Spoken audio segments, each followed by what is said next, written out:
than it was on the same date last year. The managing director of Paragon Trust Company and tax and private client practitioner joins us to bring a common sense approach to money in a world of total insanity.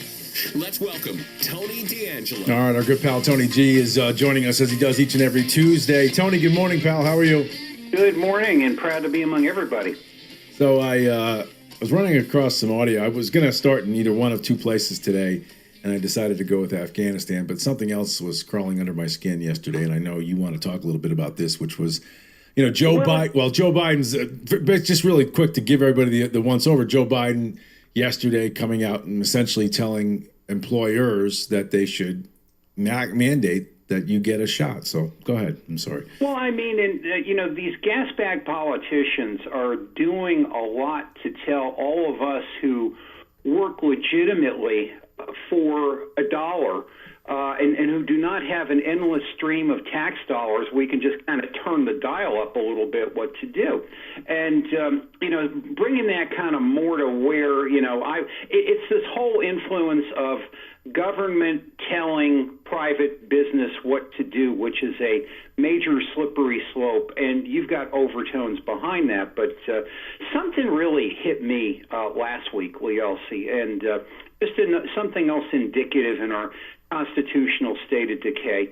And this got, well, of course, when you got a $72 million spin machine trying to keep things out, but hey, we're fooling them.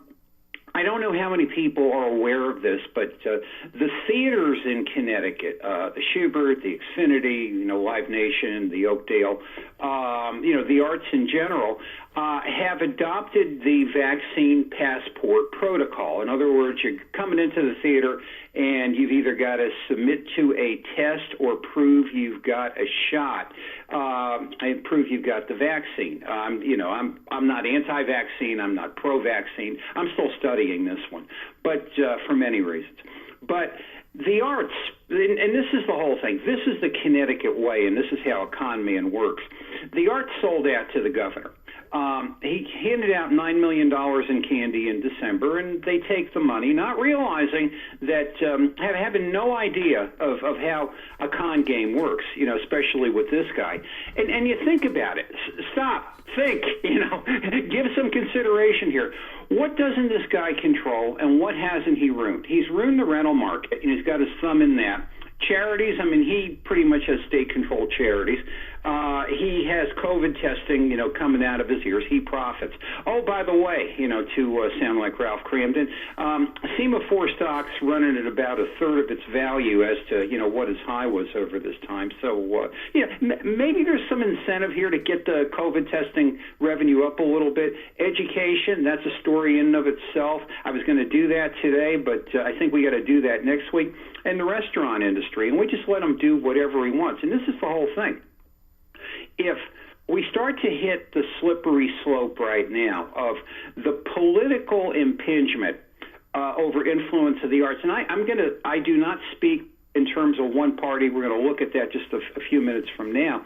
But basically, when political influences start to get into the arts start to become contaminated. And I thought about this last night. Anything that is kind of a way up in this society, now, be it, rental property, sweat equity, be it the restaurant industry, be it the arts, which is if I can play the guitar better than somebody else, I'll play before a big crowd and somebody else won't. Now we're kind of getting into this thing of, well, the state wants to determine how we're going to have our arts. And this is it's another destruction of a meritocracy.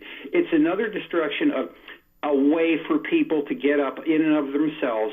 Government thinks it knows better than anybody else. And as a theater kid, as a kid who would not be here but for the theater, as a kid whose practice wouldn't be here but for theatrical clients, we're going to get into this, but man, I am totally livid. Your ball, my friend.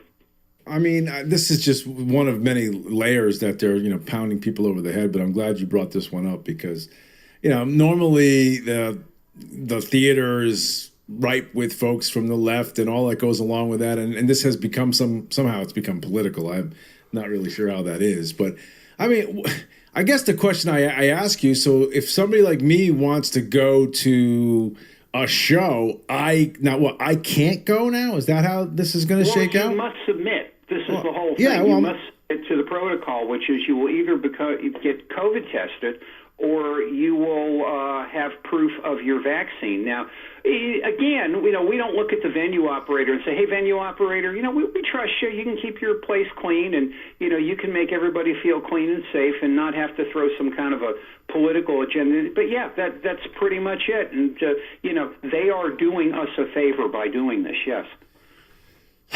Well, and that means movie theaters. That means restaurants are the next to follow. It's not going to stop. So what happens then? I mean, what happens to the people because I said it this morning, and because of what Biden said yesterday, I've actually dug my heels in even more. I'm not getting it. So it's almost like now an act of defiance. Because I was thinking about getting it because everyone around me thinks that I should. People that I love are like, yeah, you got to do it. There's all good stuff that can only good can come of it, not bad. But I don't like to be told what to do, and I don't like the car salesman approach in doing it. Well, and not only that, but every single person has their own individual circumstances. Again, I'm not anti-vaccine. One of the things, and this you never hear this mentioned. Well, of course, then again, you're in controlled media. I have held off because in the top of 2020, I sweated bullets to get life insurance. And the thing is, my policy is very specific. I've lost a lot of weight since then, thank God. But basically, it's like you will not be covered, or Kathy will not get an insurance benefit if you die as a result of experimental medicine. I mean, and it's like, well, hey, wait a minute. I have a value judgment. We don't look at value judgment. No, whatsoever. Our government knows best, and we have to do what our government does. I mean, believe me, I don't know whether to laugh, cry, scream, or throw up. It's really not funny. You also mentioned that colleges are now banning students. That's part of this equation as well. Yeah, and this was Quinnipiac University. A number of colleges are just saying, well, we're going to deny you access to the database. Colleges, which used to be the free learning, the free whatever you want to call it, the self-journey, listening to different viewpoints. Now it's like, you got to get our message, and you've got to do it our way, or you get to nowhere else. And the amazing thing about this is actually twofold. Number one, rumor has it we have an opposition political party in the state.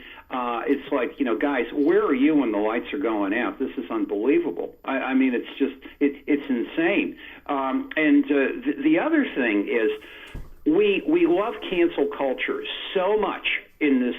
We don't remember what happened 70 years ago with the House Un-American Activities Committee, which was pretty much a bunch of people in Washington pulling people up in front of the Senate saying, you're a communist, you're out of entertainment. We're not going to have you here. We're not going to have your influences.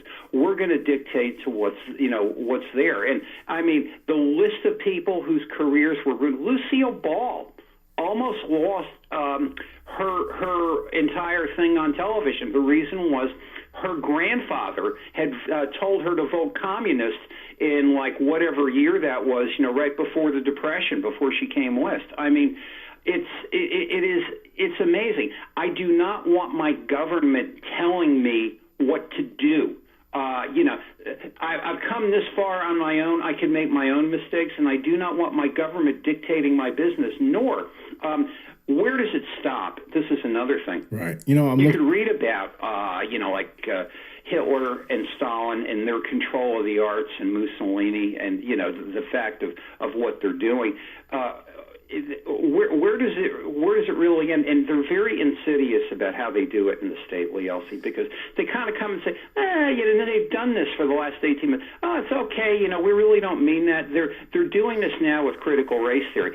You're being unfair. You're not considering the curriculum. I was talking to a bunch of parents in Trumbull this past week, and who were being shamed because they had a concern about critical race theory. Right. And I kind of took after the folks that were shaming him, saying, hey, Cirque, they don't tell you about the fact that they've got Glenn Singleton on the bench, who Seattle, got Seattle in a lot of trouble, and the Supreme Court in 2007 called him a reverse racist. No, they don't tell you that. They always come with the after the fact. This is the Connecticut way. It's unbelievable. And if people don't actually say, hey, I'm not going to do it. Look at me. I'm a theater kid. I'm not going to the theater. And for me to say don't go to the theater is like you're denying my birthright. Where does it stop? I think it has to stop with us. Media's not helping. Politics aren't helping. Hey, come on, folks. Enough. I'm looking at a list too, Tony. On the other side of this, like you're talking about the freedom side of it, and don't tell me what to do. There's another side to this too that seems to be ignored. Since the 70s, there have been over 35 drugs that have been recalled from the U.S. market that were in existence since the 30s. In other words, things that we had used for years. Forever and ever. Right? So now we're finding out that, well, these aren't so good for you. And they're taking them off the market. How dare they, right, with zero testing, demand that I put something in my body when I can read you a list of dozens of drugs that were put out there for my own good and then pulled back. No, I'm sorry. I'm a free person. You can't dictate what I do and what I put in my body. I don't know. Maybe I'm missing something. Well, yeah, enough is enough. And if there are any of our liberal friends who are, going off the road right now in their cars and things like that, please put your car on the road, because actually this goes both ways. Let's do a Rod Serling. Let's just change everything back to where New Haven, Connecticut becomes the Trump capital of the world. And, you and I and a bunch of other people, not that we're necessarily Trumpers, want to go and have a redo of Yankee Doodle Dandy at the Schubert.